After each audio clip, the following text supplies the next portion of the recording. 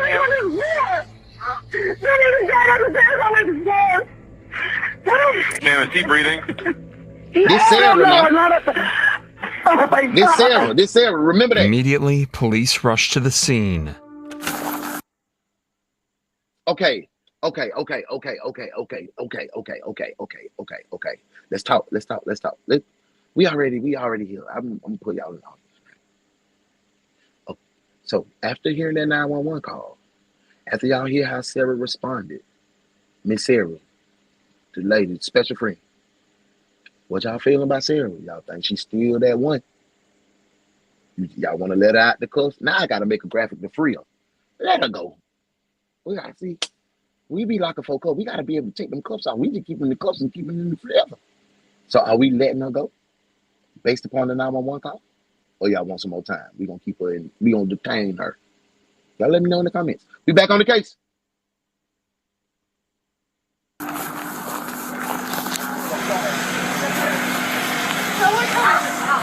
Ohio is crazy.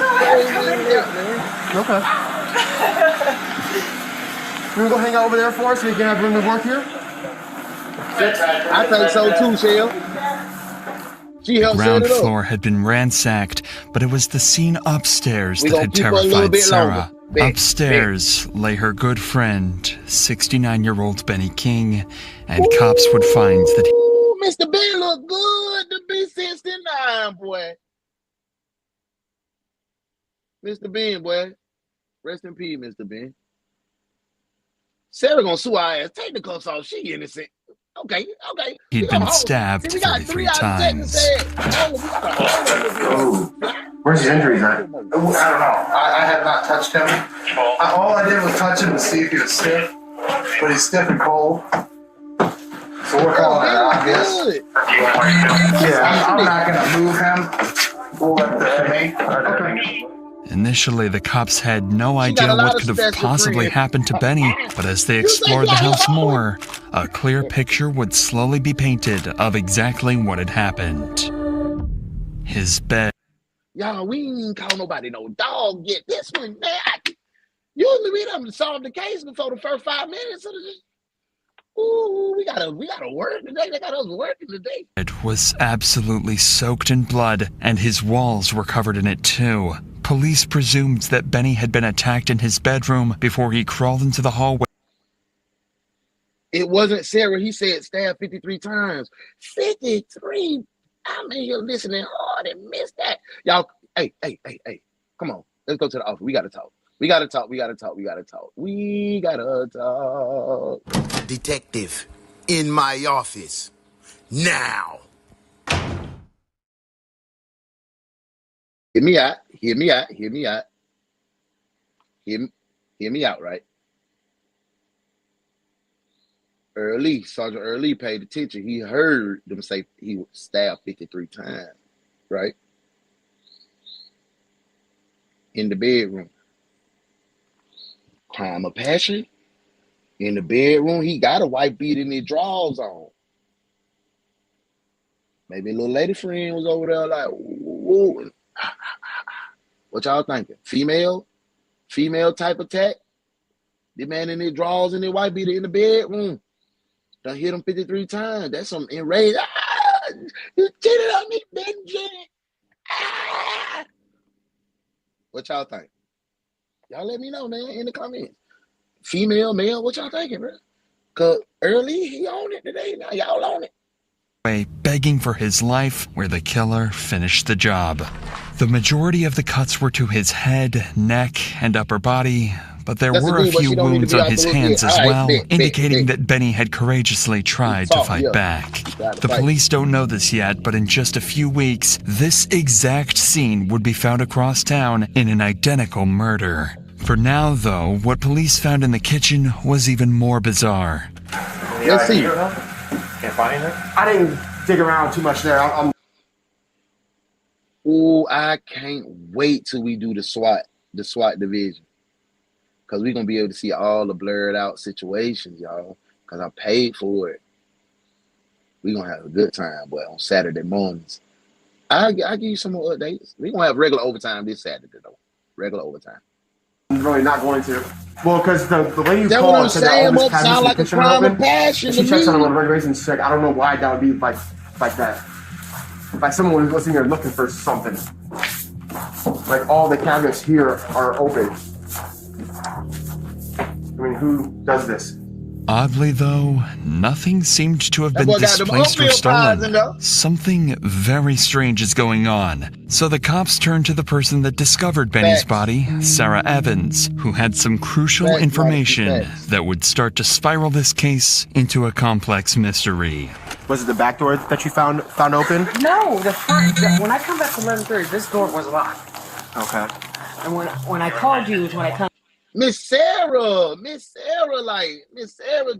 she just kind of like, I just can't clear her yet. She just, damn, that house look tore up. Well, the pressure washer top of that motherfucker, bro. But let's get back to the case, bro. But no, Miss Sarah, I can't let her wag yet, y'all.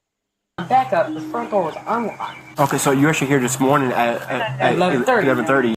So I need to know what their real life situation was. I need to know their real life relationship. Was she a special friend or was she really just a neighbor? If she was just a special friend, yeah, bro, you a suspect. Because it was in the bedroom in 53, crime of passion. He in the drawers. I'm pretty sure he ain't got. Benny ain't look like he was no dang on Fruity Pebble. He did not look like a Fruity Pebble. He did not. He did not look like that type of cereal. He looked like a straightforward cornflake. No sweetness, no sugar. Ain't nothing sweet about them cornflakes. So I'm thinking this is a woman type vibe. So Sarah was the first on the scene. I'm always checking first on the scene, bro. And if you the little secret lover, lovers.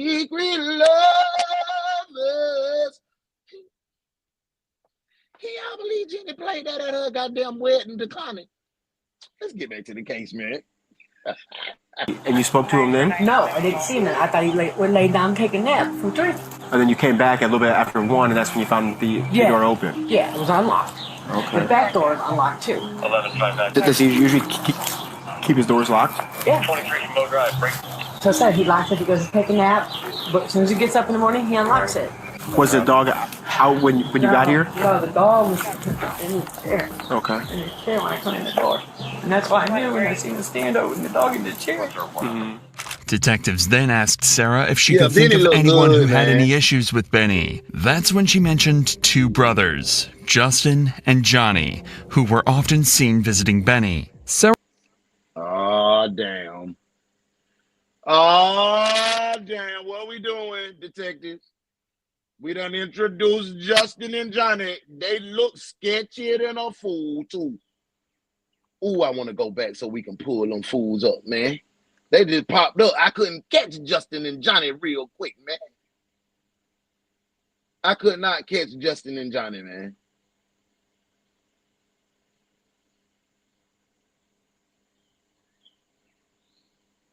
Let me go back a little bit. I don't want to go too far back, man. Because Justin and Johnny. Let me see. That's it, Mr. Ben. Think of anyone who had any issues with Benny. Yeah, that's when she mentioned 2 brothers, Justin and Johnny. All right. What are we doing, detectives? Oh, we got all 3 of them on the screen together. They look like they may be in cahoots. What we doing? We already got Miss Sarah. We got Justin and Johnny. Johnny in that regular dirty t-shirt. he look like he bound to put in some work. That boy do something for $3 to you. He look like he down bad on his look. He ain't worked way in a couple of days. He need that money on, so they gonna take Mr. Benny up through there. What y'all thinking, y'all? Y'all think this? Y'all we putting them in? We putting them in cuffs? We putting them in cuffs? Y'all let me know. Let me get in here. Let me see what my detective's talking about. Let's. Good morning, Miss T.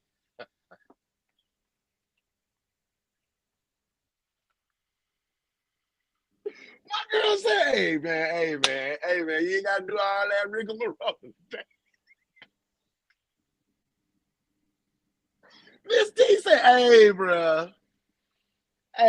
you ain't gotta do all that. I'm over here. I'm working on the tickets already. Welcome in, Mom. I'm thankful that you're here. Thank you for showing up. We at the top of the case, but yeah, you over here with me today on desk duty. You're gonna help me do these tickets today. I appreciate you, Miss T. You made me laugh though. That's Well. Look what the cat drugged in. Sit down, detective. Desk duty. Let's see. Are we locking these folks up? Yeah, she got me. Hey, she got me laughing this morning, Miss T. You made me. Not you putting my. Sorry, man. I be putting. She shouldn't have played no damn secret lovers. That goddamn. You know I'm right though, Muff. I love my baby. Hey, she'll say she's not clear. I'm not taking no cuss off her neither. Hey, Miss T. Look at Justin. Look at Justin, man. Fee said cover. That's two people. Johnny in the hat. Look like he the TP. Hey, yeah, the TP thug. Yo, Trailer Park thug. If I miss y'all individually, good morning, Depot. Yes. We locking them up. That's 3 on. Let's put them in cuffs. Detective, put the cuffs on this one. At least until we figure it out later. Cuff him now. Who were often seen visiting Benny. Sarah also told them that they had ongoing problems with Benny and were sometimes seen fighting with each other. In fact, their most recent argument resulted in Benny chasing them off his property with a shotgun. Yeah, them Justin fools. also had problems with drugs and was always on the lookout for a way to make money. Justin guilty as a sum. That boy got that Paul Heyman fade cul-de-sac ponytail hair. That boy t-shirt is 3 shades dingy, and he probably smell like barracuda balls and Old Spice, because he probably spritzing on a little Old Spice to come in there. Them glasses is prescription from the bottom of Coke bottles. Yo, he done did something. Them boys done did something. Fast. So it's rumored that he'd stolen something of Benny's and pawned it, causing all these arguments. The drug addiction, history of exploiting Benny, as well as the gun incident just days prior, meant that police figured they finally had their suspects. But that's when Sarah mentioned a suspicious vehicle that had been spotted outside Benny's house right around the time of his death. That was up through here earlier today, this morning, I guess. Y'all remember that lady that was on in Living Color? What her name was? Bonita. She was like, but you ain't hear from me.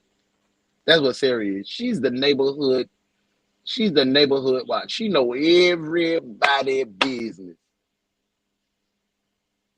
She know everybody's business to and fro. Mr. Benny put Rod on her a couple times, but she talked too much. So Benny was like, nah, I can't mess with her. Let's get back to it. Sped away. They come back. I don't know. It was earlier this morning. I don't know, but if they did, that's how it sped away again. He said it was a younger white guy driving. Who said that? A guy. I can't tell you. What time Sarah will be getting up to see all this? Okay. Yeah. Well, what's his warrant? She was there. I have no idea. So I'm just giving you Bernice Jenkins, Benita. Okay. Oh, yeah. This seems like vital information, but the only guy that saw it is quite literally on the run from the cops with outstanding warrants. So the officer tries to see if he can strike a deal. Okay. Well, I'll tell you what. Oh, hell. That lady right there, that lady just walked on the scene. She guilty. She guilty as hell. Lock her up, put her ass in prison, give her life. I don't give a damn what her name is. She got that weak-ass Alabama shirt. Go Dogs. Stick them. A detective coming, okay? I understand you guys' friend has some warrants. If it's possible that we can guarantee we're not arresting him, not doing anything, you guys can go ask him if you want to talk to us then? Ordinarily, a fugitive would never agree to a deal like this, but because Benny was such a nice and respected guy in the neighborhood, he comes outside just a few seconds later to tell the cops everything. That boy, he got, Benny was a good man. Benny was popular in the hood. Benny used to watch out for them folks. He probably used to feed them people, give them a few dollars, $10, $20, give them ride around the city. You know what I'm saying? Benny kept that scrap on him. See, that's what I'm saying. If Benny got the shotty on him, it made me feel like it's a woman laying down. He feel his guard down. He vulnerable. He got that meat out. She like, whoop, whoop. They probably eating a little sandwich and drinking a little drink. You know what I'm saying? He in his drawers. Dang, I'm confused on this one, y'all. Thing he knows. How's it going, brother? I was out here on my friend's porch, and I saw this goldish, older style Hummer, big body Hummer, speed away from over here. I didn't hear no noises like gunshots or anything. Okay. But How about what time was that? 10:30, 11-ish. I was up here. Maybe 12. I come up Hey, here. No. you better get that boy. I was up here at 11:30. Yo, let them go Okay, home. 10:30 or something. Okay, so between 10:30 and 11. Because then I heard her screaming about something, and all this happened. Okay. She had on that ugly Alabama shirt. You've never seen that car around here? Nothing. Did you happen to see who was driving? A white male. Okay. Blondish, short hair, Short. kind of crew cut like yours. Okay. I would say. Modesty. What's wrong with that? Don't they bang the paddy wagon in the hood when they do a sweep? We sweeping today. We sweeping the neighborhood. Trailer park. Let's get back to the case, because Anywhere from his mid-20s to early 30s. He sped around the corner so fast his tires were squealing. Okay. What the hell? If the car had shown up around 12 that night, that's right in between Sarah's 2 visits to Benny's house. The exact window. why is Sarah? I'm not letting Sarah off the coast, man. Why she make 2 visits over there? In between Sarah's 2 visits, Sarah said, "Oh, I don't put that coochie on him." Then goddamn Justin and the dirty twins done came over there and I did him like that because he done got down his meat on soft, he drained out, he feeling good. Sarah done put that whoop on him. Nah, Sarah is not in the clip. Why you went over there in between the visits? Is bruh. So Sarah, where Benny was murdered. And with how the car was allegedly driving, it really does seem as though this Hummer has something to do with Benny's murder. They just need to figure out who was inside. And conveniently, a neighbor overheard this conversation and told the police that he knows a man in the neighborhood that drives a Hummer exactly like the one described. Unfortunately, he doesn't know the guy's real name, only his nickname, Jaybird. Yeah, that's assuming Jaybird being connected to a Hummer. Correct. You don't know. Right. I don't have any personal knowledge about that, but I know that I've seen him many times with a Hummer. Yeah, Hummer. What color? Roughly that color. It's like a dusty gold like that. So you've seen Jaybird driving this goldish Hummer? Before, yeah. Okay. It sounded like this Jaybird was a prime suspect, but nobody on the scene right now was able to.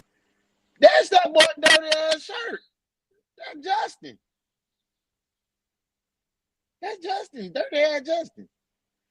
Tell them his real name. But before they're able to figure it out, they're confronted with a 4th suspect, and it was the last person that anyone had expected. This is Benny's daughter, Patricia, and as soon as that's Benny's damn daughter. That's Benny. We know what she say. Check that bitch down there. Ooh, I knew. Ooh, let's get to it. Ooh, I'm really. She showed up on the scene, she seemed to already have her mind made up about who the killer really was. This is his daughter. Jailbird. Obviously, he passed away. But I'm sorry. That wasn't that Justin. Did you talk to the bitch down there? Let me say this friendly. That lady down there has been paying his bills. And she's been taking all his money and not paying on his bills. So the gas bill I have not yet paid. We don't have a bill. So I don't have a bill to say because she's not giving him the bills. She's keeping them. She is writing on the receipts what she is supposed to have paid. versus what she really paid. And this has been going on for over 3 months. So she been taking Benny money. she's been working on for 3 months. He's never had a bill that he never paid. Sarah. Boom, boom, boom. You a ugly dog. Boom, boom, boom, boom, boom. You a ugly little dog. Boom, boom, boom. You a ugly, ugly, ugly dog. Boom, boom, boom. You a ugly little filthy dog. Boom, boom, boom. In full until this lady down the street decided that she was going to help him. She took upon herself to help him. I'm talking about stealing all that's her the way to get her Mr. drug Benny fix, man. is by taking his money. That's right. She's talking about Sarah. Apparently, since she's taken over paying Benny's bills, they've all either been late or underpaid. Patricia is certain that she's been stealing money from Benny this way, and in fact, she thinks she might have stolen even more, too. And his money better still be in there because I know exactly where it's at. Where? It's in a cabinet in this kitchen in the coffee jug. Oh, man. Yes, yes, yes, yes. Cuff there. Detective, put the cuffs on this one. At least until we figure it out later. Cuff him now. She dirty, boy. Oh, she in cahoots. I can come? Yeah. Yeah, the body's not in there no more. I'll be right back out with you.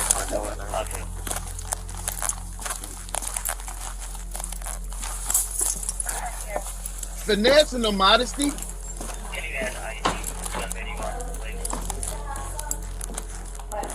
Nah, she done lied to you. She done lied to you, modesty.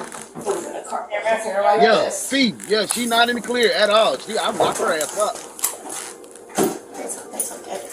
Was it in there? No, it was in a container like this. Red folders? Yep. Where does it keep it? It was in here. So whoever did this knows exactly where he hid his money. And she's one, and Johnny, those are the two that come down here. Those two are the suspects. I'm telling you, there's nobody else. Them two. Everything.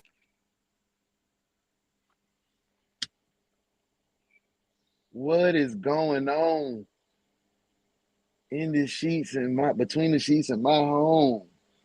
Baby, wait. Let me explain before you start and point your cane. Holy smokes. Daughter, okay.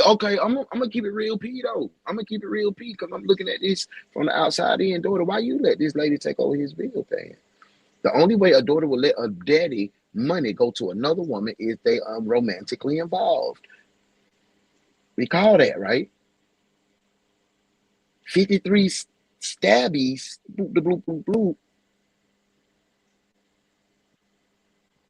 Seemed like a crime of passion. Daughter came and said, did be know where everything at. She know the motion of the house. She know what my daddy do. She called Dirty Justin name. Dirty ass Justin name. It's Justin and DB. Dirty ass Justin drive the gold Hummer. Man, I want to book both of them. What y'all want to do? Y'all let me know now. Y'all let me know. Thing is starting to fall into place. Still and now makes sense why the cabinets were flung open. Whoever killed Benny was looking for money. Muff girl, boy. Mr. Benny's daughter done came on here and said Sarah was paying his bill, taking his money, but wasn't paying his bill. She was shorting the bill, keeping the money on. She knew where Mr. Benny, all of Mr. Benny's cash was. He had a good little guap on him, had a good little bankroll on him, and he hid it in the cabinet in the Tupperware. Sarah knew. She said Sarah and Johnny used to come around though. Ooh, they need to be in prison. And that's not even the biggest revelation the cops are about to have. Not even close. Currently, they have 4 suspects, and any one of them could be their killer. Each one of these could take days to interview and process, but with every hour that passes, the killer is getting closer to finding their next victim. Luckily, after talking to another neighbor, they were given some vital information that cut down their search just a little bit and sent them in the direction of one man in particular. They were able to discover that Justin, one of the suspected brothers from earlier, had a nickname, Jaybird. The money, the gun, the drugs, the Hummer, everything was lining up, and in the cops' minds, this could definitely be their killer. So to ensure they had all the information Okay. Detective Modesty got what is it called? Hypothesis? Yeah. Okay, a theory. Sarah was letting Mr. Ben rub on her, and Sarah is Johnny's BM. So when they broke in, Johnny was mad that Sarah had been tricking with Benny and took it out of him in the stab wounds. That still would be a crime of passion, but it just puts the crime of passion on the scorned boyfriend. I can see that. I can see that coming. I can see that now. Sarah is a dirty dog. Sarah dirty as a fool. That's why I had to make. Sit both of their asses down. Clink, clink. Oh, but say some dog. Boom, boom, boom. You a ugly dog. Boom, boom, boom, boom, boom. You a ugly little dog. Boom, boom, boom. You a ugly, ugly, ugly dog. Boom, boom, boom. You a ugly little filthy ass dog. Boom, boom, boom. They started interviewing his brother, Johnny, so that when they got around to Justin, they'd have no trouble getting him to confess. Oh, hell, probably afternoon, I took my dog over there so he could see him. Me and my wife did. I had her take dog around back. Then I brought the dog in for a couple minutes so he could pet it. He got pissed off about something, so we left. What did he get pissed off about? He did. What did he get pissed? What was he pissed about? That little about? dog he's got, he don't like no other dogs. You know what I mean? Being around his little dog because he's afraid the dog's going to eat him. Do you go over and see him quite often? Yep, sure do. Go over and drink a beer with him just about every day. So you last saw him yesterday about 7:30 in the evening, or? Yeah. What's this all about? He's dead. You got to be kidding me, dude. No, I'm not. Oh my God! I got to go down there, dude. The cops figured this reaction to be. Oh my God. Oh my God. If I'm kicking it with my partner in the hood and I go smoke a blunt with him every single day, and they tell me my boy done been executed, stabbed down, my reply ain't gonna be, oh my God. I almost pissed in my clothes when they told me my partner Henry was murdered. Straight up. When I heard his wife scream,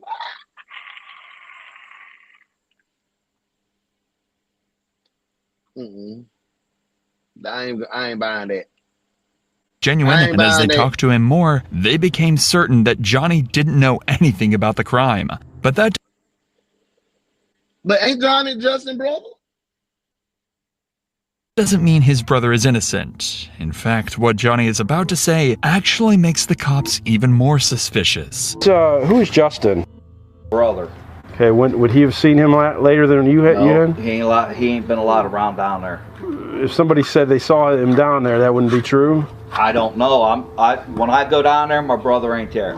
Usually, Johnny and Justin would go and see Benny every morning at around sunset, and that's been the case for the last 3 years since his wife passed away. Johnny... What?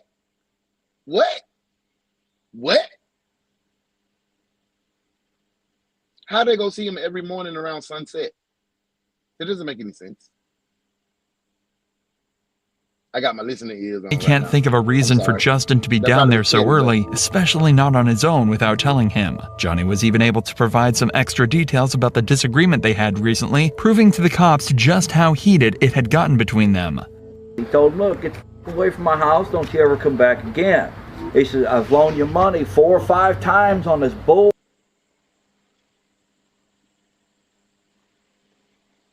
Did Uno not call how Mr. Benny treated them folk? He loaned them folk money. He was loaning them folk money. He was a good dude. He was feeding them folk. He was the man in the hood. So they tried to X him out because they knew he had that paid. They some filthy ass, no good dog.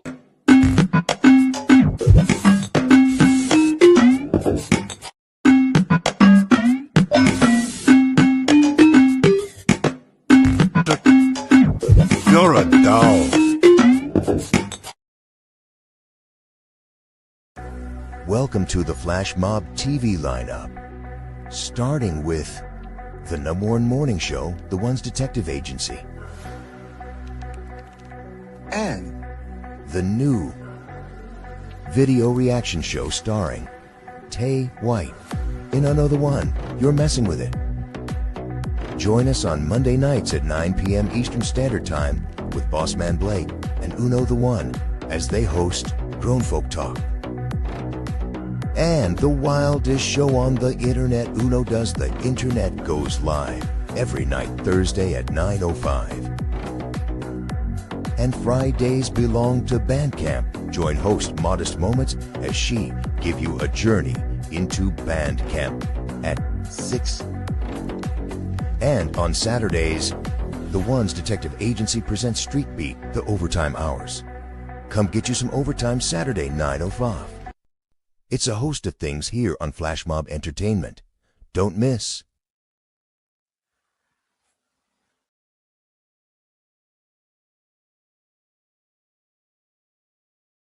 Yeah. By this point, the cops had already heard all they needed to hear. 19 hours later, they managed to track down Justin and would bring him in for interrogation. Justin was left in the interrogation room for around 45 minutes before the interrogation began. This is a tactic used, among many others, to make Justin feel as uncomfortable as possible.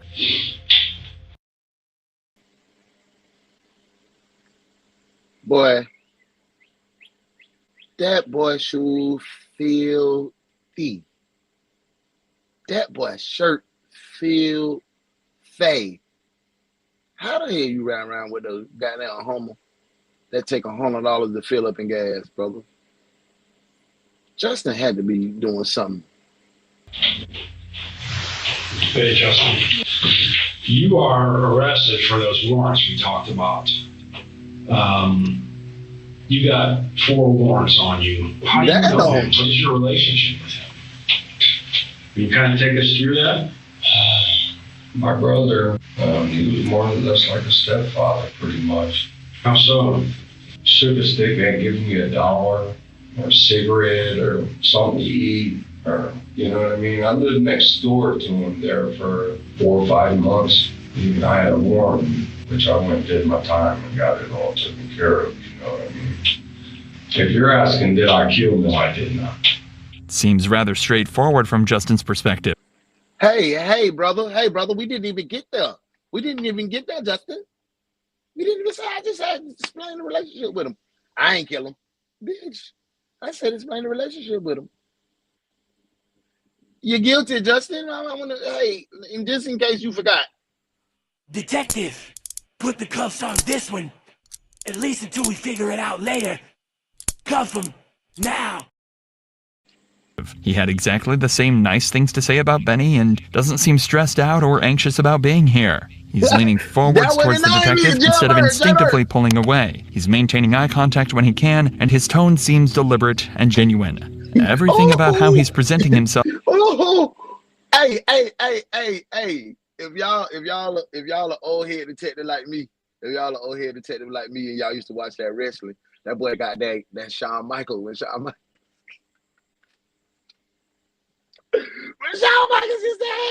Is relaxed, as though he's just trying to give the detectives what they need and get out of there. But unfortunately, just saying you didn't murder someone isn't enough for the cops, so they decide to confront him with the evidence they've gathered against him.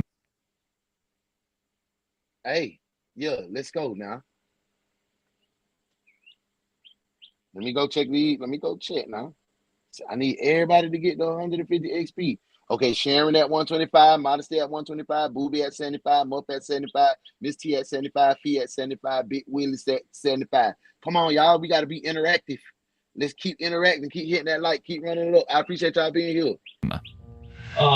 So we talked to everybody in the neighborhood except for the one person that they said he banned from the house. Was me. Yeah. Come on, money, or what was that about? Yeah, it was over money, but no, I was with my brother. Man, what the hell is going on? This sounds like a robot. At his house, man, I told you he was drinking beer with. I had to take a shit, okay? Oh, there you go. He told me, friend, to tell me. Sorry. You say anything about a shotgun? Yeah, he did. He told my brother, he's like, I should take my shotgun down there and pump a couple of the twigs in his ass or something. My brother did. I guess. He never had a problem giving me money or anything like that. He pulled it right out of his pocket. He was a good guy. I cared for him as a dad. Justin was banned from the house and there was an argument over money. But it doesn't seem like... Yo! I'm in here thinking my junk is wigging out. It's the damn... That was the video. That was the video. I've been terrified for internet problems. We've been having internet problems all week, y'all. But we've been thugging, having a good time. But I'm just getting fed up with that shit. Yeah, he was laughing. Was he laughing? Yeah, he was laughing. They need the phone room, yeah, so we can get that good sound, man. He held that against Benny at all. But the detectives find this strange. All the signs pointed towards Justin being the killer. But now he seems like he had no issues with Benny at all. But they've still got their main piece of evidence, though. His Hummer was seen at Benny's house on the morning of the murder. That had to mean he was lying this whole time.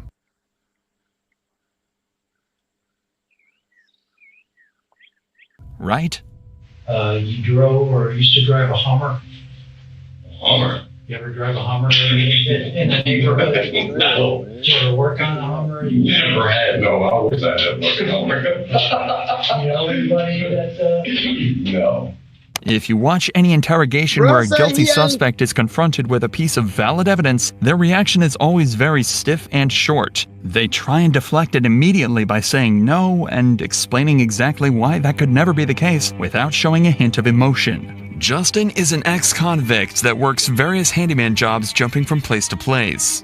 He doesn't need to explain why he doesn't own a $40,000 SUV. His facial expression when he's asked, alongside the way he laughs and jokes naturally about the concept, is enough to tell the detectives he was telling the truth. They still didn't want to discount him completely as a suspect, but they did figure that if he wasn't the killer, then he might at... Well, I'm finna get mad and got dang on, I'm finna throw this whole computer. At least be able to help them out. So they asked who he thought might have been responsible, and his answer was someone they were very familiar with. Sarah. She knew, she took things. Sarah, what happened to you and I? Sarah. Who used to sing that song? And I told y'all this cockamamie lady is the ringleader. She is the mastermind. She is, because after they told me she visited twice and the murder happened between, you visited before the murder and after the murder, and you waited till the next morning to get up and talk about your found. Girl.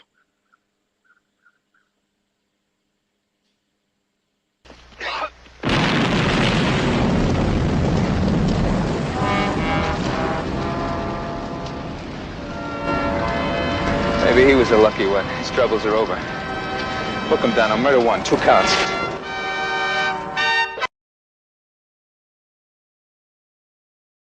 Bank card to the bank, food stamps. That's what my brother was telling me on the phone the other day.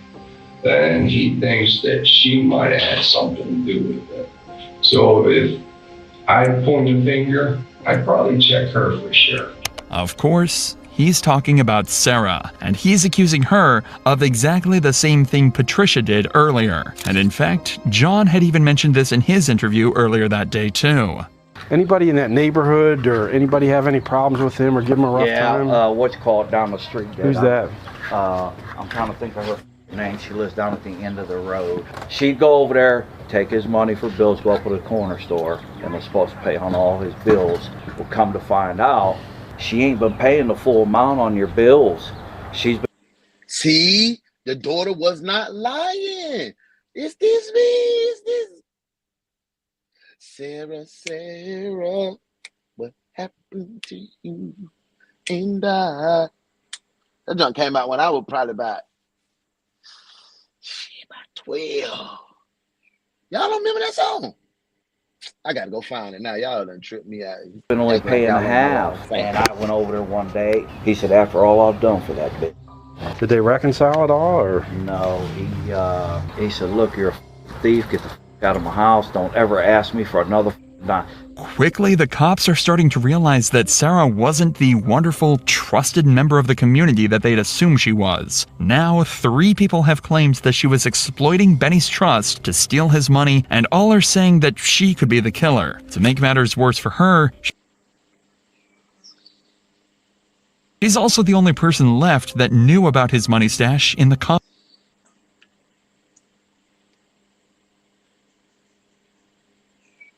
This internet is really pissing me off. But the song is Jonathan Butler, Sarah. Y'all don't remember that? Sarah, what happened to you and I? Yeah, that song was lit, man. Sarah. Coffee can. Things are getting extremely complex, and the cops have already worked tirelessly for days now. And the problem is, the longer this investigation goes on for, the longer the killer is on the loose, meaning the higher the chances that they might kill again. So now, 6 days after Benny's murder, detectives bring in Sarah for an interview. It was imperative that they either catch the killer right now or get new information that brings them straight to them. If they don't, then they'll have no suspects, no leads, and a murderer at large. We know that you call 911, we got the recording, so we listen to that. We understand that you would pay his bills. Tell us about that. Well, that's where we had a dispute. I went to pay his bill. One night I paid $40 on it. I needed to borrow that.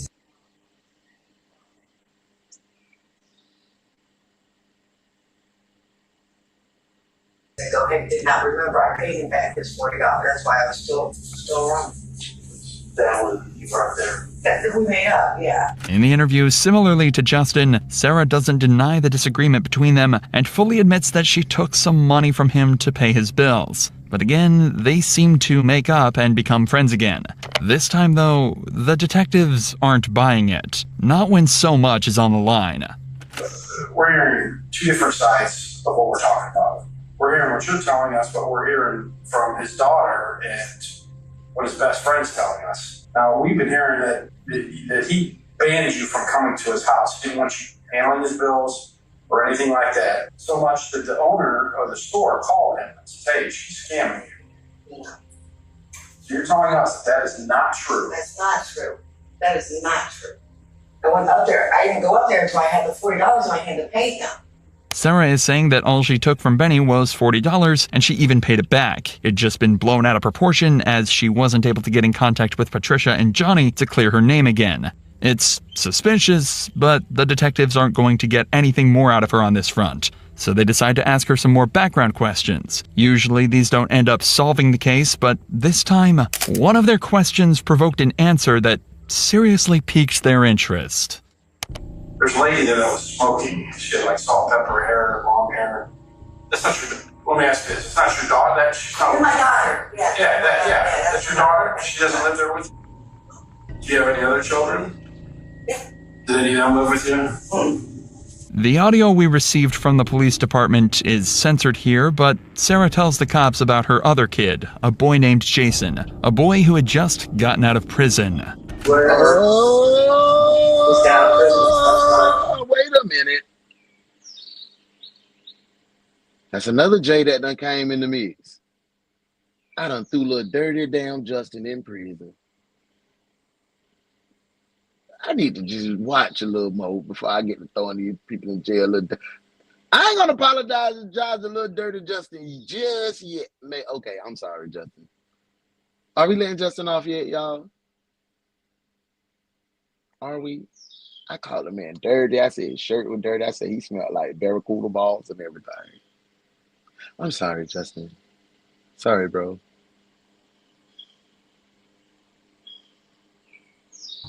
When did he get out of prison? This September. What was he in jail for? Robbery. Would your son be capable of something like this? Oh God, I pray not. No. I would pray not. According to the detectives, when they asked this question, Sarah tensed up and seemed extremely closed off. She inhales sharply and her whole body jumps when they bring up this possibility. As far as the detectives are concerned, whether intentionally or not, she just told them there is a possibility. That's all they're able to focus on, and it all makes sense, too. She knew about the coffee can full of money, so what if she'd accidentally mentioned that to Jason? He'd just gotten out of prison for robbery, and it'd make complete sense if he saw Benny as an easy target and decided to try and steal his cash. That could even explain the Hummer, too. It was a nice car that Jason might have jacked and used to get in and out of the scene quickly. Instantly, the hunt for Jason began, but no matter how hard they tried, they just couldn't track him down. But that's when some new information... I was back here. I ain't even finna lie to you. I was back here watching. I ain't even smart. I'm trying to let y'all catch up too, you know. Now, that's all you y'all. Okay, I'm gonna show y'all at the end of the show. Hey, you showing your age? Don't nobody know about no Sarah. Damn, bro, I thought you were my dog. I'm gonna show y'all. Them fake tears from 911 call told you she wasn't off the hook. Oh God, I called it out in the beginning. For real. She got hot real quick. Hey, what up, Sean? Yeah, I appreciate you being here, big dog. I'm thankful for you being here. Thank you for that. But I gotta give you this. Well. Look what the cat drug in. Sit down, detective. That's duty. Yeah, that's the real Jaybird. Oh, Lord. It's so many players in this one. Yeah, he need to watch first, then... Yeah, bro. You can see the odor on him, bro. That's crazy. Hey, he said, I would pray not, Sarah. Yeah. Information came to light. Information that would change everything. An inmate of the prison Jason was staying at had contacted police after hearing about the crime, claiming that he knew who the perpetrator was, and promised to reveal it to them in an interview. So I'm told, you told one of the deputies you got some information about homicide? That's about the old guy that got stabbed. Yeah, his mother found the body, and then I heard him and his mom arguing on the phone. Bob, it wasn't supposed to go that far. Because she always going over the house cleaning up when she been doing that for years. And everybody in the neighborhood know they did it, just nobody ain't speaking on it. I don't know why. The inmate said he'd heard Jason and Sarah talking about the murder on the phone after Jason thought he'd hung up. The cops now had no doubt in their minds who their new #1 suspect was. God dang, boy. I'd like to take this time out to apologize to Justin and Jason. I mean, Justin and Johnny. Them detectives, they was Modesty and Muffin, they was telling, and then Fly said, players fuck up. And by this point in the investigation, it's likely Jason's cash was starting to run out. They had to find him as soon as possible before he got the chance to kill again. But, unfortunately, they were already too late. Akron Police and Fire, Canty. Hi, my name is George Bayless. I'm down in Florida now, but my father's still up in Akron. We haven't been able to get a hold of him, and some of his neighbors got a hold of me today, too, and said they haven't seen him since Saturday. They said there were some people over there they didn't really recognize. All right, so we have it in. We're going to get someone over there to check it out, and then we can give you a follow-up call. Police quickly initiated a welfare check on George's father, Gary Ballas. When they arrived, they knocked on the front door, and after receiving no response, the officers forced entry through a side door.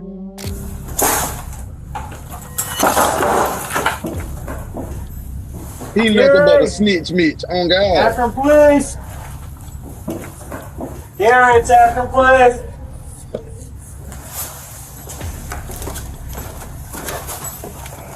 Gary! I sure did. We On arrested Thursday, him May and figured it out 21st, later. Gary Oh, God. Ballas Well, was found dead. It was kind of obvious what he'd happens been at the dead one. for a Yep, few we locked him days, up and first. given the abundance of stab wounds, it was And ruled see, a we figured it out. homicide. An And we figured it out later. That is our motto, and we stay true to our motto. Thanks, guys, for reminding me. That's what we do. Justin, go watch. investigation would turn up very little information, except for the fact that Gary's car was missing from the driveway. So next, they started to talk to his neighbors to see if they knew anything about what had happened. So they done killed Mr. Gary and took his car. Hacker police. Yo, they done killed Mr. Gary. They done killed Mr. Bill. Boom, boom, boom. You a ugly dog. Boom, boom, boom, boom, boom. You a ugly little dog. Boom, boom, boom. You a ugly, ugly, ugly dog. Boom, boom, boom. You a ugly little filthy ass dog. Boom, boom, boom.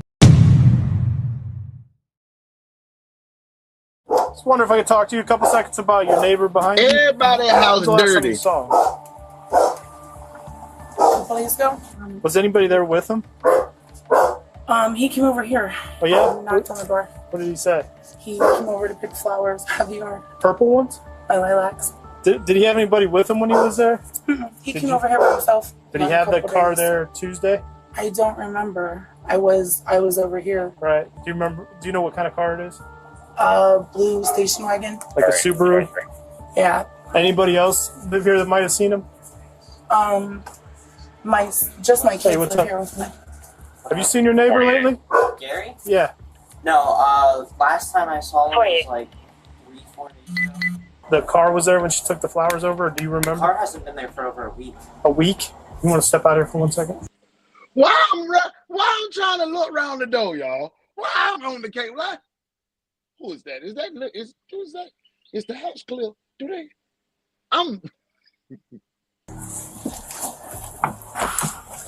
So Gary is. I'm in it too deep, y'all. It's looking suspicious. That's why I'm asking you these questions. He hasn't mentioned anybody. You haven't seen anybody. You haven't heard any fighting. So obviously, then maybe it was somebody that's come here before. It's a little odd for Gary's car not to have been at his place for over a week, especially given Gary was still home. There's a chance that this family could be misremembering, but the cops got exactly the same information from each of the other neighbors. So Hi, sir. If y'all out here pressing, you talking about this, why you talking? I'm giving you the information at home, boy. You can't knock on my door. You talking about I'm a little suspicious, boy. Get off my porch. Get off my porch, boy. Sorry to bother you so late. Okay. Are you familiar with the older gentleman that lives at the blue house across the street? Yeah, he come out. That's Gary. Gary? Yeah, that's her. Jeannie. Hey, Jeannie. I want to know from her. It's Gary. What's She used to help him. Mr. Randall, we did not call Miss Jenny. Miss Jenny was sitting there watching Matlock, not bothering us all. Why did you call? You could have told her. She used to babysit his wife. When's the last time you seen Gary? She used to babysit Gary's wife.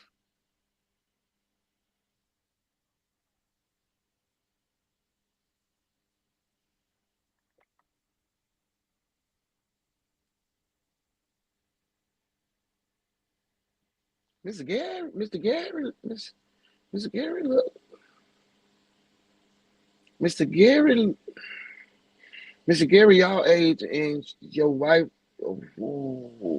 Miss Jenny used to babysit Mr. Gary's wife.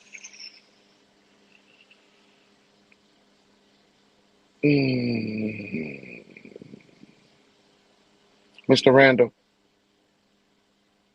go back in the house and close the door because you just, yeah.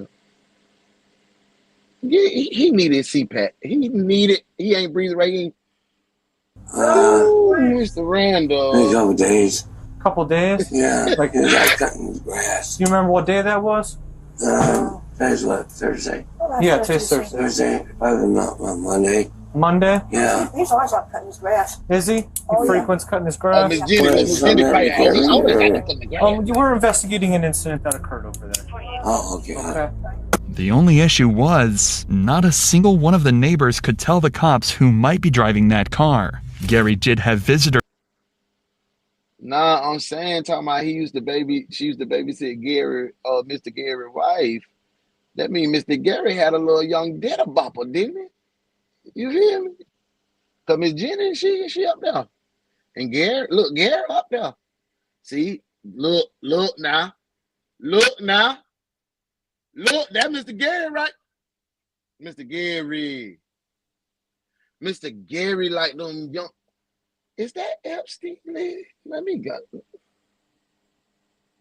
Over somewhat frequently, but they never used his car. If the cops could figure out where the vehicle was and who took it, it seems like they'd have a pretty sure shot at finding the murderer. That's a bright light, and that's when they talked to this couple, who claimed they've seen a new guy around his house recently.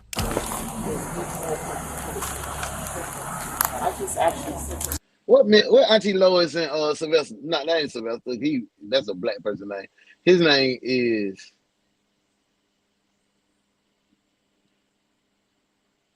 Leonard. Excuse me, has anybody been over to talk to you guys yet? No. Okay. You know, I called the police out here yesterday and they didn't even mind go in there. I don't have my mask. What did you call them yesterday for? Because I haven't seen him since Saturday, and it's not like him to leave town and not tell me. You haven't seen him since Saturday? Nobody answer that door. But you said you guys are positive, though. It was Saturday he was cutting his grass? Come on, talk about it, Have you seen the guy with the cane before? No. Nope, never seen him before. Was he white or black? White. You said he was younger? Yeah.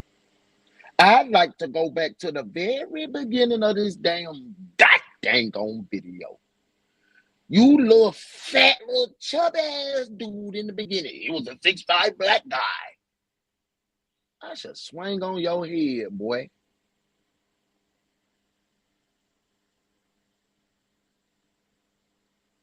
His car wasn't there?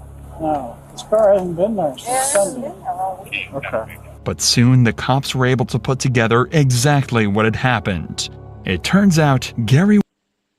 Nah, bruh. It wasn't dirty ass Justin. I had to apologize to dirty ass Justin. We got another J Bird. Sarah's still involved, but it's Sarah's son now. See, Miss T, thank you. They had me feeling stupid, man. Sarah, what happened to you and I? Yeah, thank you, Miss T. See, that's why you my bookie. I'm telling you. Can we hold some? Can we hold from 20? Yeah, we gonna hold him for 24. Yeah, Darius, it was Sarah and them. We just don't know which in them because Sarah had a son that was fresh out of prison too. See that? Yep. Caught you up. We on it. He was never in that car with the other man. When his car pulled out of his driveway for the last time, Gary was already dead. But at least they had a description of who they thought the murderer was.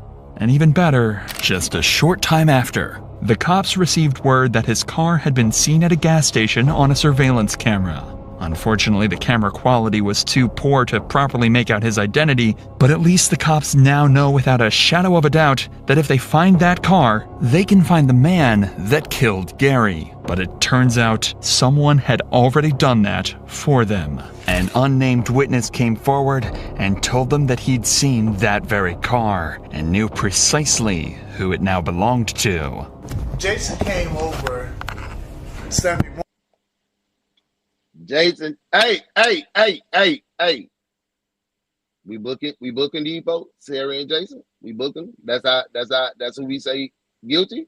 Can we book them? I think that's the two. I don't think nobody else is involved but Sarah and her son. Let me know, because I want to book these folk, man.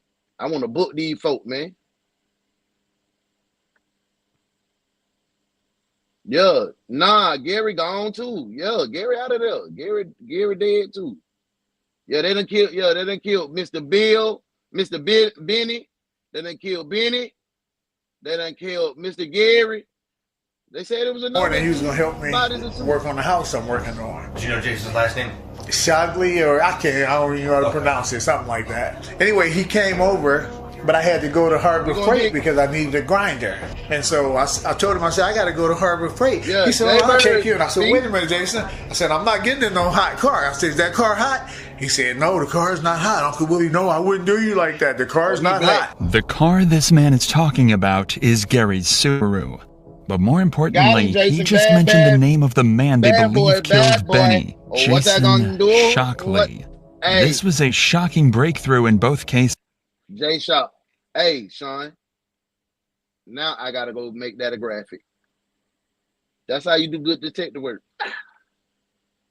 Not only have they essentially just solved Gary's murder, but now they're hot on Jason's tail and have more evidence than ever to try and track him down. Back on the scene, they'd also noticed that Gary's credit cards had been stolen, and this guy's story even lines up perfectly with that, too. He said, my friend let me use it. He went to Florida. He gave me a credit card, told me to keep gas in it, and I can buy cigarettes and buy me something to eat if I need it. I was kind of like not believing him, but he said, no, Willie, I swear. It almost seemed too good to be true, so the detectives asked the witnesses to pick Jason out of a photo lineup, and he pointed straight at him instantly. Jason was now the suspect of a double homicide, and two citywide investigations had converged into one. Every single officer and detective in the area knew they couldn't let Jason take another life, so they had to act fast and hunt him down. That's when police received one final phone call, this time from Sarah Evans, Jason's we mother. don't want to hear you. On that call, knowing how dangerous he could be, she decided to give up her own son and told the police the address of his safe house. Oh, no, you ain't. No. Miss Sarah, no. We want to talk to you, Miss Sarah. We want to talk to you in the office. Come to the office. Come on. Detective, in my office. Now. So, Sarah, you think you finna get ready to lay down on your son, snitch on your son when you hyped him up to do what he did to get the money on, to clear your debt, to clear your name because you done wagged on the money, and you think you finna get some sympathy or some leniency on your damn sentence. You a duck. You should have rolled that all the way out and let you see what your son gonna do, if he gonna shake free or whatever. If they didn't know where his safe house was, you didn't give it. You got to take your... And for that,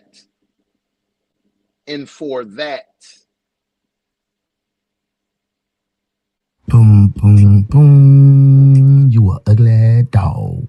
Boom, boom, boom, boom, boom, you a ugly little dog. Boom, you a ugly dog. Boom, you a ugly little filthy ass dog.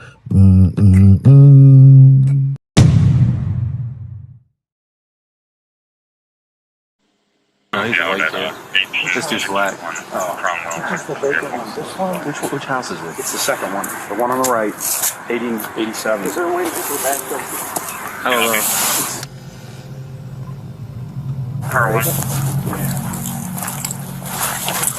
Go ahead. Yeah.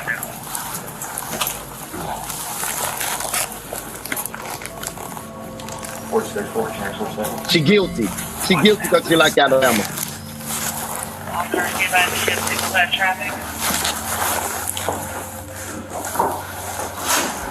Sarah was the first voice we heard on the case. She been talking since then. The house was abandoned, boarded up, and dirty. It was unclear if anyone was even inside, but the cops have to be extremely vigilant as they know Jason could be armed. After clearing the first floor, they moved upstairs as a group and tried to figure out where Jason was hiding. You want to hold in the basement and we'll go up?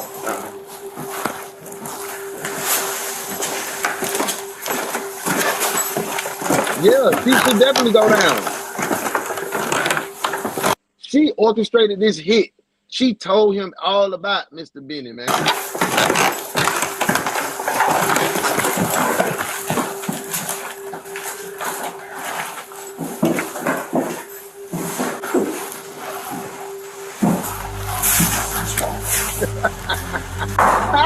Not the heads of crack.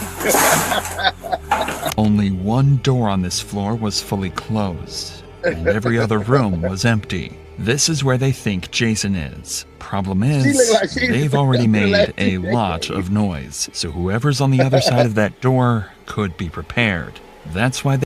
Hey, hold on. I gotta holler at my niece and my nephew. Hey, dudes. What up, nephew? Hey, Genesis. Y'all keep jamming, too. They decide to storm in.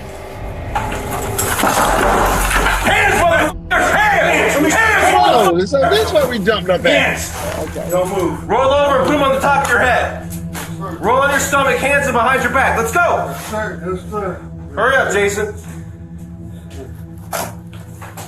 Right, I got you.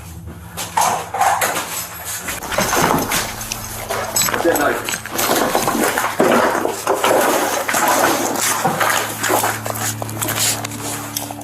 Anybody else in the house?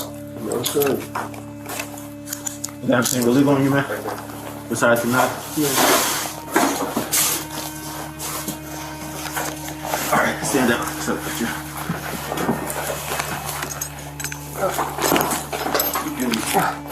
Put him in a cruiser. You got shoes, bud? Yes, I do. Where's your shoes at? Right underneath the blanket right there. You want to pat them? Shake them? Yeah. So, known that he killed these many people. You got your shoes, bud? They beat the dog hell out of Marquis. I'm gonna keep saying that. How old are you now, man? 30. Where were you as a kid over there, man, on Johnson Block, man? Yeah. Is this nail shut or can you get this open, Jason? What? No. That was you. I always call it someone. There's a 2x4 going off the bottom. Okay. Oh, are you out there? Yeah, I'm right here. Here he comes. All right. Do you know, does anybody One foot at a time. I want to have anybody else on the car? I don't think so. I don't think they even know. Yeah, we need to get Come on, man.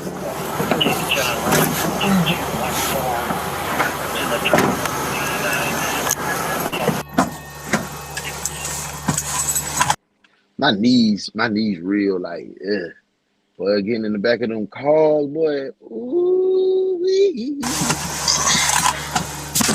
Just as they'd hoped, Jason was found lying amongst rubble and trash on the second floor, attempting to hide away. Hey, y'all, we almost to the end, bro. We almost to the end. So I want to see who made it to 150. Okay. We got Modesty 150, XP Big Will got 150, P got 150, Buff got 150, Sherry got 125, Booby got 75, and Miss T got 75. We can all get to 150, man. Everybody be loaded up. We interactive. Away from the very people who just put him in cuffs. Thankfully, he put up no resistance, and a quick sweep of the house confirmed he was the only person here. Amongst the trash on the floor, the officers found multiple knives and a credit card belonging to Gary Ballas. After 6 weeks of investigations, they'd finally caught him. He was then taken out of the house and into the back of a patrol. Bro was jugging for 6 whole weeks. 6 whole weeks, man. He was free. Dang, boy. Patrol car. But there was still one problem with all of this. They still had no evidence that he was the one who killed Benny all those weeks ago. Sure, the connection is strange and multiple people have accused him, but there's nothing solid. That's what the cops wanted to change in the interrogation room and bring peace to Benny's family almost 2 months after his death. Remember, Jason is likely not aware of exactly how much the cops know. All he knows is that he was arrested, and now the cops are interrogating him. He might even think that they don't know about the murders, and that he could get away with everything. How do you know Gary Ballas? I knew that Gary, like I said, my cousin lived next door, but my mom used to go over and help him out a lot. He gets to telling me about how he hates Donald Trump and everything. Yeah, he's a Bernie supporter. Man. Yeah. Hey, he's out there. He's a trip. Yeah. I asked him, you know, if there'd be a possibility if he can lend me his car so I was able to get to work and stuff. Okay. You know, he was iffy on it for a second, you know what I mean? Because he doesn't like people using his car and stuff. Right. He was like, I'm gonna be happy. He was like, I want to see you succeed. He said, I want to see you do like, you know that I just got out of prison. So how long have you had the car for? I've had this car for a few days. How long do you think you've known him for? I've known Gary for almost 9 years. Oh, wow. So you had a long relationship. I've stayed a night or two at his house before. So you've been in the house before and stuff? Oh, yeah. Okay. Yeah. Everything up until this point is mostly the truth. He did know Gary and he had spent some time with him recently. But remember, he was found with Gary's stolen credit cards in his stolen car just days after he was murdered. This is shaping up to be a textbook interrogation where the detectives will have to catch him out in various lies in order to extract the truth. And they're about to start that process immediately. Jason, tell me what happened, man. What do you mean, told you what happened? I have people that are in the area that have seen you and him together. He's been deceased since about the same time you've seen him. You've got his card and his credit cards. Okay. Tell me what happened. How y'all let him control the flow? Why is his neighbors and his son and everybody else saying that he will not let his car out anymore? Everybody's told me that. And that's what they're fooling about. Look, all I did was knock on the outer door. You can smell it from the sidewalk. He's claiming that Gary had lent him his car for work and had used the credit cards he'd left in his car to just buy a few cigarettes. But clearly the cops don't believe him. In fact, this entire questioning segment about Gary is more of a formality. They have much more evidence about this crime than they do Benny's. So their plan is to try and have him confess to Gary's murder so that confessing to Benny's doesn't seem like such a big deal. It seems like a clever strategy, but it won't work if Jason simply refuses to admit to anything. Wouldn't you agree to us or agree with us? We're 2 hours in now. It's kind of weird that you're 2 hours and 15 minutes under interrogation. Yes, I find that weird. I see where you guys stand with me. But at the same time, I'm not no dude. That's not that I do, man. Well, sometimes people don't plan it. Sometimes people get in arguments. No. Anybody that knows me will tell you. That's not what I do. So what, I smoke some crack. I'm just smoking. Hey, Sergeant Early, you was right. He said he is a head. All these people were heads of crack. He said, so what? I smoked some heads of crack. Since I was 10 years old. But know what I do some stupid shit like that. At home. That boy said he been on that junk since he was 10. Ooh, you jury, and you heard your story about a man who loaned you his car, who has been known not to loan his car to anybody. His family says, his neighbor says so. Because if you don't help yourself, this can end up really bad for you. When confronted with the cold, hard facts, something changes about Jason. He loses his confidence, he's fidgeting with his hands to try and distract himself, he avoids making eye contact with the detective however he can, whether it be looking down at the table, up at the ceiling, or even at the wall next to him. He almost looks ashamed. And that's no illusion. Pay close attention to what he does next, as it marks the beginning of a startling confession. Even if you did wrong, and the judge, and you admit to what happened and everything else, the judge takes that into consideration because it shows remorse. You want me to turn it off? Stop. You erased the first one. I'm not erasing anything. You erased the first one. I'm not erasing anything. That's evidence. I can't do that. No, you erased, I'm saying, if you erase the first one, I'm going to tell you what we have. There, it's completely off. Jason thinks that audio recorder is the only thing recording what he's saying right now. Somehow he doesn't realize the camera in the corner also has a microphone built in. So now that the audio recorder is off, he thinks he's free to say whatever he wants. He's over there. Okay, let's hear what you got to say. Go ahead and get this life sentence, my boy. I guess my mom had borrowed $20 from him. You know, he was telling me about it and stuff, and then you have to be, you know, real good with something. I'm very protective. Okay. I love my mom at the time. Don't you do that. You got to talking real crazy about my mom. I asked him, like, please stop. We're not finna play. We right at the end of this because I want to see what's the final result, man. So, I'm like, you know what? I gotta go. I get up and leave, and the throw this cup at me, and had wine in it. All I know is brain cells fried down and laid to the side since he left. Yeah, back into his chair. He said, I'll shoot you. And when he went to reach, I said, don't. He's so scared. It was a textbook confession, and the cops did an incredible job at helping him through it and making him feel comfortable.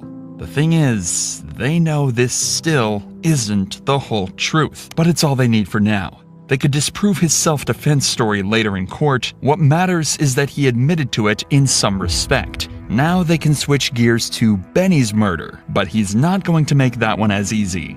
You probably are going to prove that you did Benny. No, because I didn't do Benny. And you're definitely going to be looking at a capital case. And I'll be looking at a capital case as an innocent man for somebody I didn't kill. You told us about Gary. Just like Detective Kennedy said, the two cases are like a mirror. No, you're lying about the cases being similar. Despite just being finessed into admitting to murder, Jason suddenly thinks he's the smartest person in the room. The cases are almost an exact mirror of each other, but Jason thinks he can escape liability for at least one of them. But he's dead wrong. And see, here's another thing. You just told us that you went through Gary's pants. You went through Benny's pants, too. Because Benny was known to carry several $100s in his pants pocket. That I didn't know. Everybody did. No, Everybody knew. I did it. So Benny never pulled money out in front of me. I didn't say that. Most moms are like, there's no way my kid would do that. No, she knows for a fact that I didn't do that. I'm not saying about Benny. I'm just saying your mom's sitting here thinking, if my son possible, if it's possible. Well, we talked to her about. No, she ain't. Just did. Yeah, we talked about. She's freaking out. And as far as me asking her if I thought you did it, it was now, hell no. It was, oh my God, I hope not. Jason, do you see what you're... Listen to me, okay? I done told you about 15 years ago. But this shit about Benny was...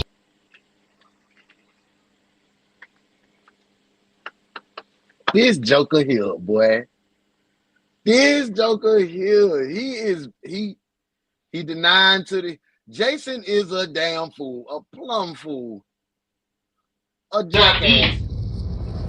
And despite all the pressure the cops put on him, this is the story he stuck to. It seemed he thought he could maybe convince a jury of one self-defense charge, but two was simply too suspicious. But that didn't matter, as the cops figured they still knew exactly what happened. Jason knew Benny through his mother and had heard about the coffee can of cash. He broke in one morning in an attempt to steal the cash, accidentally waking Benny in the process. They started fighting, and Jason, fearing he'd call the police, stabbed him multiple times. Eventually, Benny crawled out to the hallway where he bled out.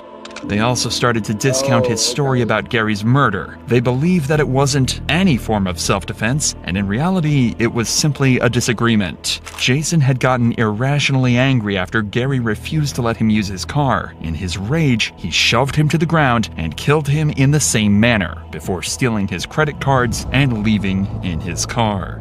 These are the theories that the prosecution presented to the jury, and, as expected, they believed them. Only one person was charged in the murders of Benny King and Gary Ballas. Justin, Johnny, and Sarah were all ruled innocent. But Jason wasn't so lucky. No, In 2022, Sarah? he was convicted of both of the murders and sentenced to life in prison. If you're interested in watching our Oh no.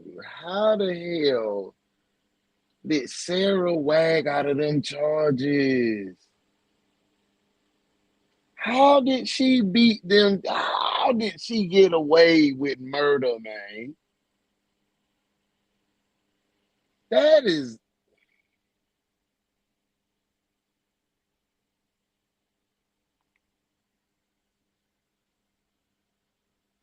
Bruh, I'm baffled.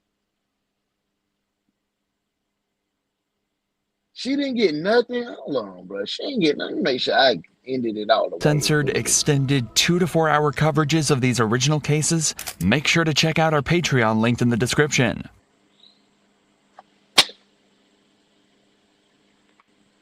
She ain't get a goddamn on thing.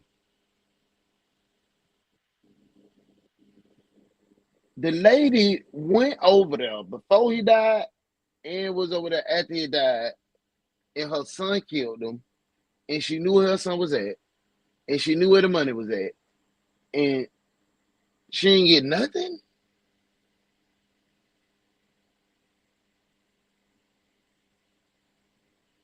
She was definitely... Modesty, yeah, fee. What, like, what? Month. Hell nah, she was not innocent. She wagged, bro. She wagged. Y'all know what tonight is, though. Y'all know what tonight is. Tonight is. Guess what tonight is? Tonight is Friday, Junior. So tonight we gonna do some internet, man. Come, I'm gonna have 4. 1, 2, 3, 4. 4 topics. You pick the order. It's gonna be we're gonna be in the streets. We're gonna be in the Hollywood streets. Y'all remember how the morning would go. We're gonna be in the Hollywood streets. We might be on the case, but we just gonna do the internet. And I want y'all to come do the internet with me. What y'all think about 9:15? 9:15, good time. Pinky. Put your pinky down, promise, in the comments. Find the pinky emoji, put it in the comments. Yup. 9:15. Uno does the internet. And if y'all don't come, and I don't see y'all in the comments, this I'm gonna be looking at. What you doing, Officer Swanhauser? How you feel, Smarty? The reason Officer Smith and myself are paying this call is for the purpose of issuing a warning. A warrant? A warning.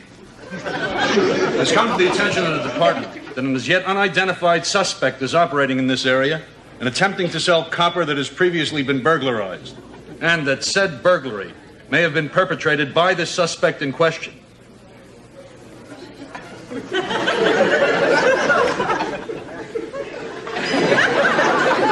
There's a dude trying to unload some hot copper that he snatched himself.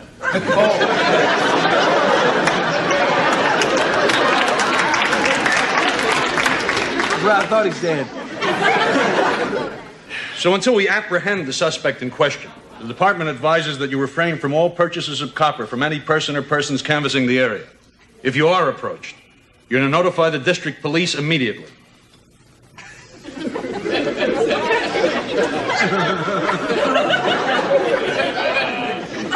Until this cat gets busted, be cool on copper. And if he hits on you, contact your local fuzz.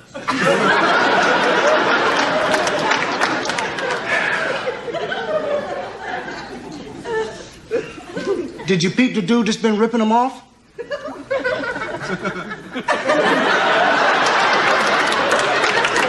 Do we have a make on the suspect? As far as we're able to ascertain, the suspect in question is a male Caucasian with no distinguishing physical characteristics.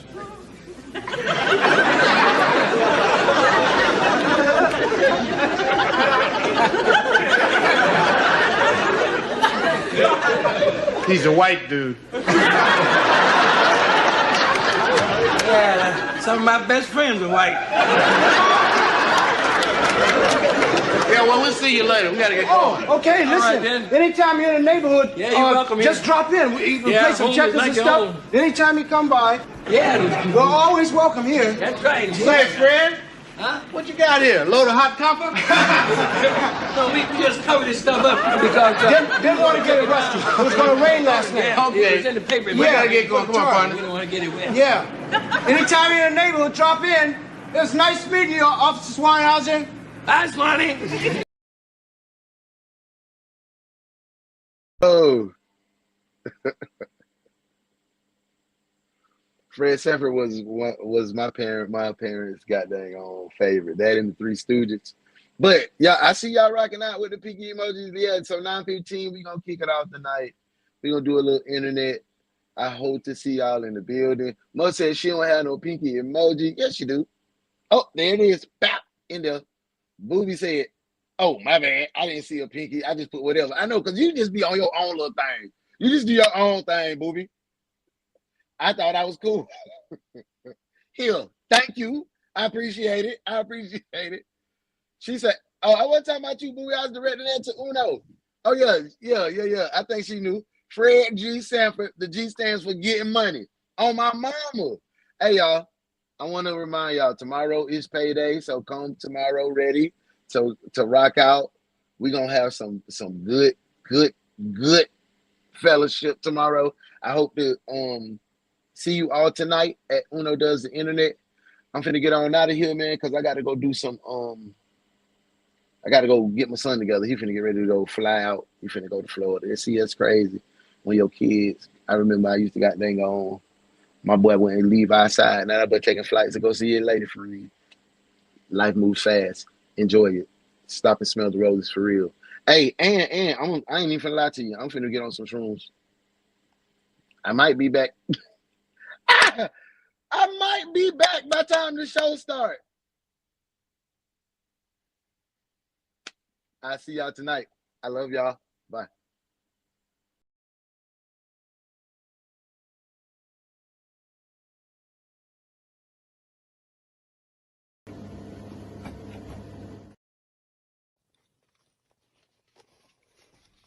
What up, Earl? Boy, you in here early. You in there stealing it, Earl? Hey, this is Detective Early. I'm just getting the monions and checks together. Damn, Earl, you iced up, ain't it? Don't worry, I'll have that.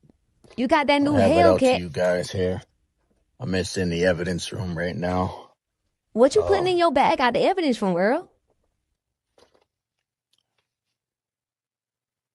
I'm gonna have that out for you guys. I had spoke to corporate already, and they told me that I need to. Oh, hell no, Earl. We can get paid in 3 weeks. You don't know what you're doing. Get this situation taken care of. Can't have you guys coming to work. Look like you getting paid though, Earl. Work for free, so I got. What's got all them chains around your bonuses neck? coming in too, so that's why I got a couple of these. Gucci shades. Couple of extra. Ring on every finger. Got it in my bag. I'm gonna go put this in the You stealing, Earl. mail. Get that mailed out to you guys, and We ain't never getting no damn check. Welcome to the Flash Mob TV lineup. Starting with the #1 morning show, DaOnes Detective Agency. And the new video reaction show starring Tay White in Another One, You're Messing With It. Join us on Monday nights at 9 p.m. Eastern Standard Time with Bossman Blake and Uno the One as they host Grown Folk Talk.